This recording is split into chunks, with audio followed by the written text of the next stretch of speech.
Bismillahirrahmanirrahim.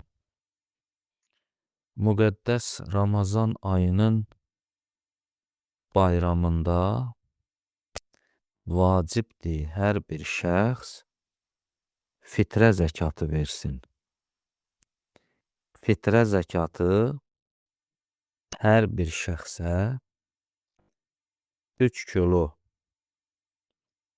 buğda, yaxud 3 kilo arpa, yaxud 3 kilo xurma, yaxud 3 kilo kişmiş, yaxud 3 kilo düyünü verməlidir. Və yaxud bu dediyimiz ərzaqların əvəzinə onların pulunu verməlidir.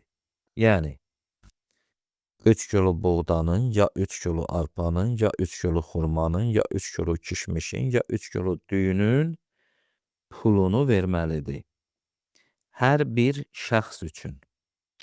Yəni hər bir şəxsə bu 3 kilo ərzaqın özü və yaxud onun pulu çıxardılmalıdır. Eyni zamanda bu ərzaqlar elə bir ərzaqlar olsun ki, onun yaşadığı yerdə bunlardan istifadə eləyirlər. Yəni mümkündür, sən bir şəhərdə yaşayırsan, orada arpa yeyilmir və orada sən arpa vermə. Sənin şəhərində, sənin yaşadığın yerində hansı buğdadan, bu ərzaqların hansından istifadə olunursa, gərək o ərzaqlardan hər adam üçün 3 kilo bu ərzaqların özü və yaxud onun qiyməti çıxardılsın, fəqirə verilsin.